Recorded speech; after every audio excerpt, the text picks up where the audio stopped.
Mesdames, Messieurs, je vous remercie d'être venus aujourd'hui rendre hommage à nos morts pour la France. Il y a plus d'un siècle, l'armistice de la Première Guerre mondiale était signé. Avant même les premières lueurs matinales, dans un wagon aménagé en bureau pour Foch, des pages historiques se griffonnaient dans la clairière de Rotonde, dans la forêt de Compiègne. Il était 5h15. Nous étions le 11 novembre 1918. Quelques heures plus tard, à 11h, le cessez-le-feu sonne sur tous les fronts, mettant un terme à plus de 4 années de guerre. Pour Yance, l'armistice a été annoncé comme cela. Sous-préfet à Mèves, au nom du gouvernement de la République, j'ai l'honneur et la joie de vous annoncer signature de l'armistice.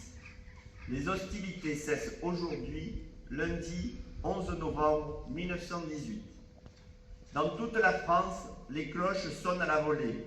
La Première Guerre mondiale venait de prendre fin. Durant les 1566 jours que dura cette guerre, 8 millions de soldats combattirent sous les couleurs de notre drapeau. Aucun d'entre eux ne revint totalement indemne. Des centaines de milliers furent blessés dans leur chair comme dans leur âme. 27% des hommes entre 18 et 27 ans sont morts côté français. C'est dire que peu de familles françaises ont été épargnées.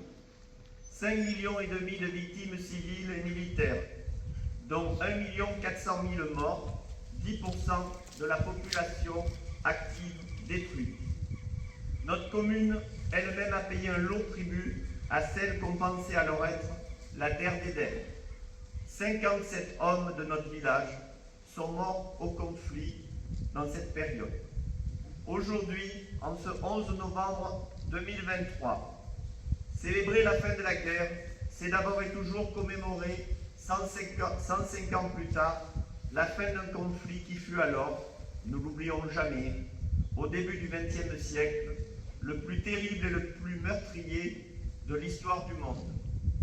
Célébrer le 11 novembre, c'est donc toujours 105 ans plus tard, fêter le jour où enfin une sanglante guerre s'est arrêtée, le jour où on a pu espérer que cette Première Guerre mondiale serait aussi la dernière, car malheureusement, on n'imaginait pas qu'elle ne faisait que s'interrompre et que l'horreur commencerait 2 décennies à peine plus tard. Le 11 novembre 1918 fut un jour certes de joie, mais une joie altérée par les millions de victimes décédées, blessées ou infirmes, dont les familles restaient marquées à jamais.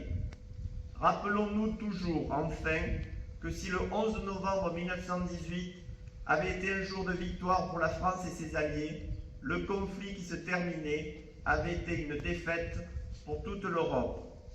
Que nous disent ces monuments aux morts, que l'on retrouve dans presque chaque village de France? Ils nous disent qu'il n'existe pas de peuple supérieur aux autres, pas de terre promise à quelques-uns. Ils nous disent qu'à l'issue d'une guerre, il n'y a ni vainqueur ni vaincu. Il n'y a que des sols sanglants, des champs de bataille meurtris par les guerres. Depuis plusieurs années, la guerre de 14-18 est complètement entrée dans l'histoire, puisque tous les anciens combattants de cette guerre, ainsi que leurs proches et les témoins de l'époque, ont disparu, et cela a donné à notre génération davantage encore de responsabilités. C'est à nous, en effet, qu'il appartient maintenant d'entretenir le souvenir de toutes les victimes et de leurs familles. Le 11 novembre est devenu un jour de mémoire et votre présence citoyenne ce matin témoigne de l'attachement de cette commémoration. La France d'aujourd'hui ne peut et ne doit en effet pas oublier la somme d'héroïsme, de courage surhumain de nos soldats d'alors, ni les souffrances de leurs familles, ni la solidarité extraordinaire qui s'est faite jour dans les tranchées comme dans l'ensemble du pays. Il nous revient aujourd'hui, plus que jamais, la responsabilité d'être des passeurs de mémoire. Vive la République, vive la France, vive la paix.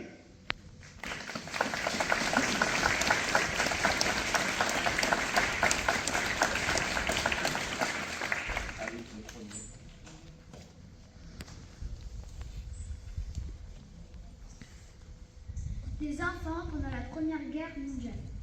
Très rapidement, les adolescents sont mobilisés. Entre 16 et 18 ans, on les appelle petits combattants de l'arrière.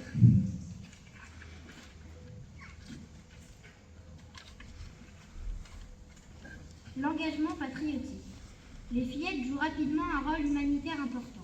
Malgré leur jeune âge, elles visitent les blessés dans les hôpitaux, raccommodent leurs vêtements, participent à des quêtes et des ventes d'insignes, soutiennent les poilus et les soldats, les prisonniers en leur envoyant des lettres et des colis.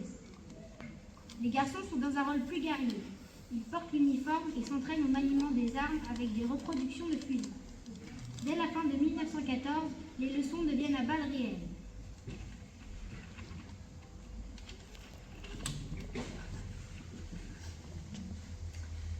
La guerre. Les garçons, surtout forcés à devenir combattants, meurent comme leurs pères en se battant. Beaucoup sont blessés, mutilés et doivent parfois vivre avec de lourds handicaps ou de graves séquelles psychologiques.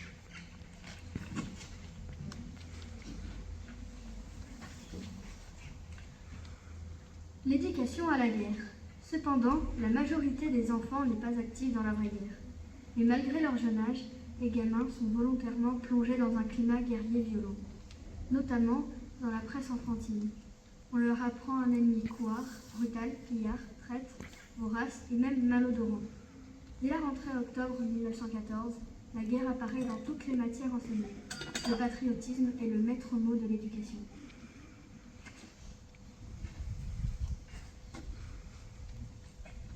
Pendant 4 ans, le principal ennemi au quotidien est la faim. De nombreux champs sont dévastés par les combats. Les hommes sont à la guerre et ne s'occupent plus des travaux, de la terre ni du bétail. Malgré le travail énorme fait par les femmes et les enfants, la France ne produit plus assez et les familles ont faim. La maladie fait des ravages. La tuberculose est un fléau qui décime les plus fragiles.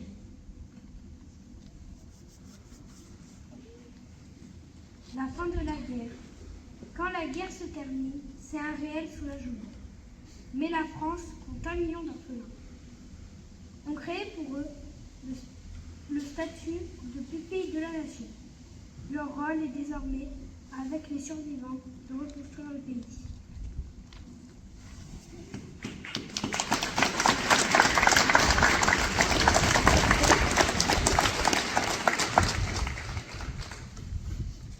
Dimanche 22 novembre 1914. Voilà quelques jours qu'il fait très froid, il gèle très fort chaque nuit. Hier matin, le thermomètre était à 9 degrés au-dessous de zéro. Le canal de la Marne-au-Rhin qui passe par ici est tout gelé. Aussi, je t'avoue franchement que la nuit, c'est bien le moment de s'enfoncer le nez sous la paille. Sans crainte des rats qui peuvent très bien nous grignoter le bout du nez sans qu'on le sorte dehors, car la bise souffle rudement et passe à travers les tuiles. Je viens de faire des feuilles du cabinet. La terre est gelée sur une profondeur d'au moins 12 cm, c'est-à-dire qu'il ne fait pas chaud. Voilà une dizaine de jours que nous n'avons pas été au combat. Le canon tonne dans le lointain.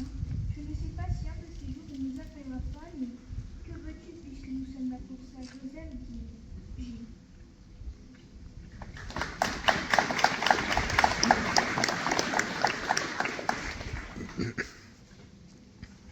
Octobre 1915. La bouffe. Je crois n'avoir jamais été aussi sale. Ce n'est pas ici une boule liquide comme dans l'Argonne. C'est une boule de glaise épaisse et collante dont il est presque impossible de s'en débarrasser. Les hommes se brossent avec des étrilles. Par ces temps de pluie, les terres des tranchées bouleversées par les obus s'écroulent un peu partout et mettent au jour des cadavres dont rien n'hélas, si ce n'est l'odeur, n'indiquerait la présence. Partout les ossements et des crânes. Pardonnez-moi de vous donner ces détails macabres, ils sont encore loin de la réalité. Jules Grosjean.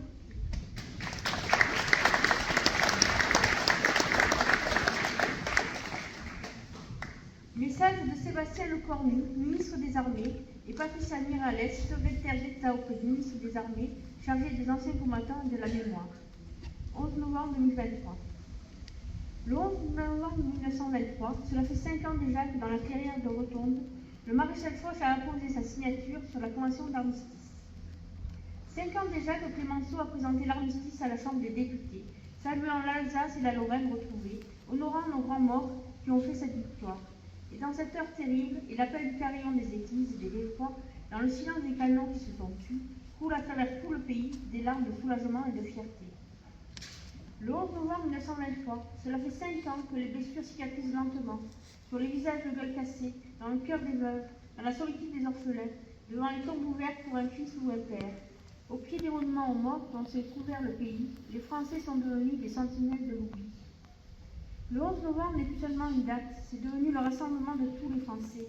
C'est le 11 novembre 1920, quand le soldat inconnu est porté sous l'arc de triomphe pour ne jamais oublier le prix de la victoire. C'est le 11 novembre 1923, quand André Maginot allume la flamme, présence vivante du souvenir des morts. Une flamme qui ne s'est plus jamais éteinte depuis. C'est le 11 novembre 1940, quand dans le désarroi des consciences, les lycéens et les étudiants de Paris font de la flamme un symbole de résistance. Quand chez nos compatriotes alsaciens et mosellans, coupés de leur patrie, la résistance s'organise. C'est le 11 novembre 1943, quand les résistants de l'Aisne devancent la libération en défilant d'Oyonnax.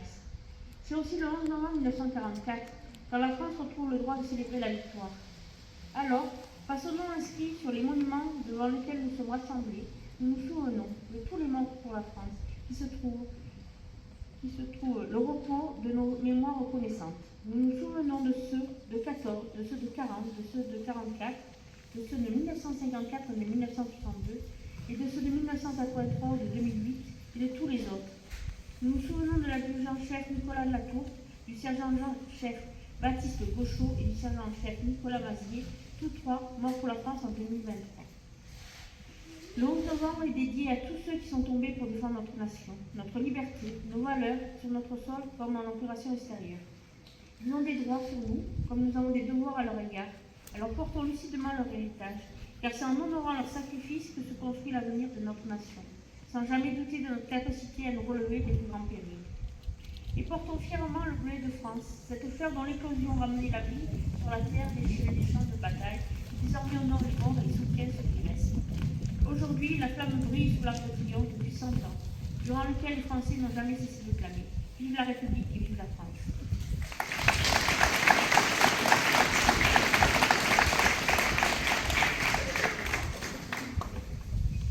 Avant de lire Les morts pour la France et écouter la sonnerie aux morts, je voulais vous lire l'avis de décès qu'a reçu le maire de Riance en novembre 1918, presque à la veille de l'armistice. À l'ère de l'ultracommunication et de la surinformation, je voulais que l'on se mette à la place des familles qui attendaient tous les jours des nouvelles de leurs enfants, père ou époux, et qui parfois apprenaient leur décès 2 mois après leur inhumation en terre inconnue.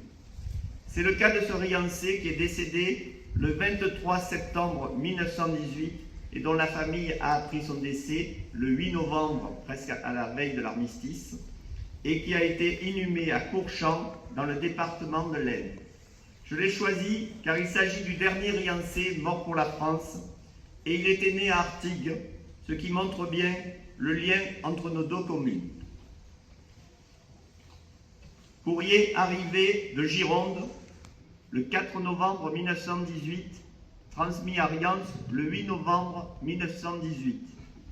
Le chef du bureau de la comptabilité du 152e régiment d'infanterie à Monsieur le maire de Riance. J'ai l'honneur de vous prier de bien vouloir, avec tous les ménagements nécessaires dans la circonstance, prévenir Madame Leydé de la mort du soldat Leydé Auguste Marius du 152e régiment d'infanterie, numéro de matricule 1937, classe 1899, numéro de matricule 139, au recrutement de Toulon.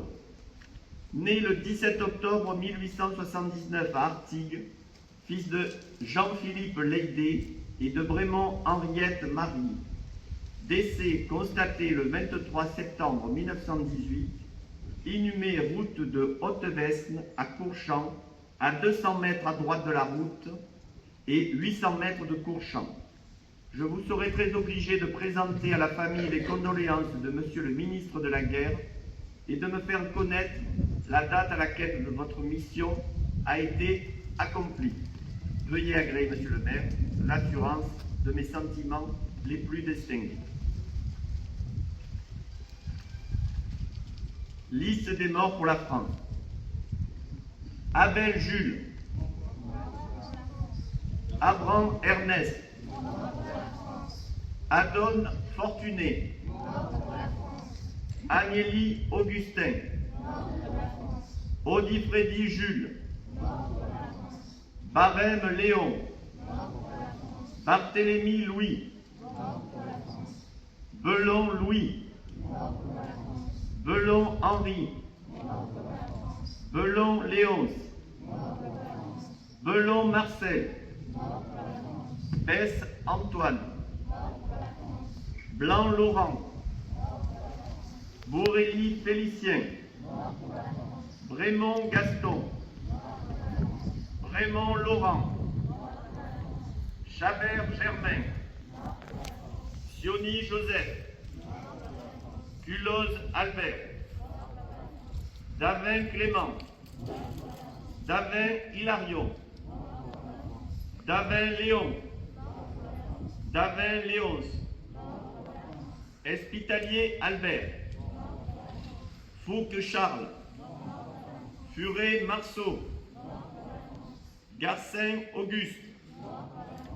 Garcin Louis. Jouve Léon. Lantôme Jules. Lantôme Paul. Laurent Marcel. Leydé Albert. Leydé Marius.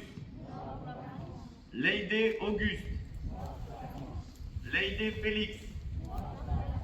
Leydé Victorin. Leydé Lazare. Leydé Louis. Leydé Eugène. Magliotto Joseph. Magne Augustin. Magne Bienvenu. Magne Jules. Magne Louis. Magne Laurent. Magne Zoël. Olivier Léon. Olivier Sylvain. Rab Édouard. Roland Marcel. Roland Fernand. Roland Jean-Baptiste. Roux Marceau. Verne Arsène. Verne Élie. Vincent Jean-Baptiste. Il repose en paix.